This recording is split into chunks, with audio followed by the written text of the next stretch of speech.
Hey, what's going on everyone? Welcome back to the channel. So with today's video, I wanted to talk about the recent news that a new Lord of the Rings movie will be hitting theaters in 2026, and Peter Jackson, Fran Walsh, and Philippa Boyens will all be involved in producing the movie and kind of shepherding these new movies that Warner Brothers has planned for the Lord of the Rings franchise. So early last year, we heard about the fact that they will be returning to Middle-earth and that they were trying to get Peter Jackson and his partners involved with this because they were, very instrumental in shepherding the original Lord of the Rings film trilogy as well as The Hobbit, which all produced a lot of money for Warner Brothers and are generally pretty well liked. The original trilogy is considered among a masterpiece in terms of, theatrical filmmaking, whereas The Hobbit is a lot more mixed. But nonetheless, a lot of people did kind of want to see Peter Jackson return to this franchise, and it seems like that is going to happen.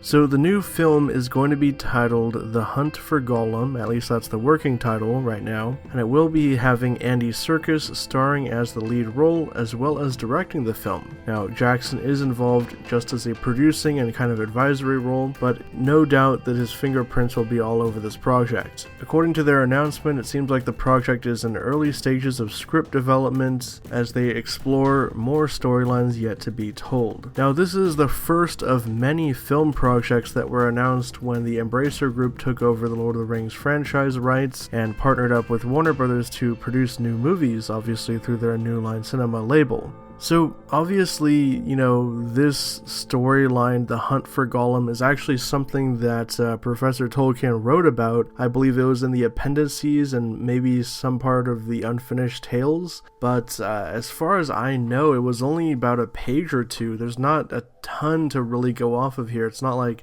it was this giant storyline. It was really just about Gandalf searching for Gollum when he left the Shire to see if he could find the One Ring. And he also does task Aragorn at this point to also help him on this hunt. And this is part of, the sort of backstory that we see in Fellowship of the Ring, where it turns out that Sauron actually gets his hands on Gollum and tortures him, and that's how he finds out about Bilbo and the Shire to go find Frodo. So, obviously, like I said, there's not a lot for them to really delve into with the storyline, but it's likely that they're going to be expanding upon stuff or perhaps creating new material to fill this 2-hour movie with. But drop your thoughts down in the comments below. What do you guys think about this? Are you excited for a new Lord of the Rings movie just in general? What do you think about this choice to be the first of this new batch of Lord of the Rings movies that the studio is producing? Do you like the fact that Peter Jackson is going to be involved with the project? What are your thoughts about Andy Serkis directing it, and do you think that this is a good project for them to start with? There's other projects they could have gone with. According to, other rumors out there, they were potentially looking at a Aragorn or a Gandalf origin story movie, which were shot down by Peter Jackson, thankfully. So I guess we'll have to wait and see what comes of this project, what it ends up being, and what the other movies that they have planned for Middle-earth end up being as well. If you guys are new to the channel and you like this video, subscribe and hit the bell so you can be notified whenever I drop new content. If you want to hit me up on social media, you can find me in the links down below. And with all that being said, I'll catch you guys next time.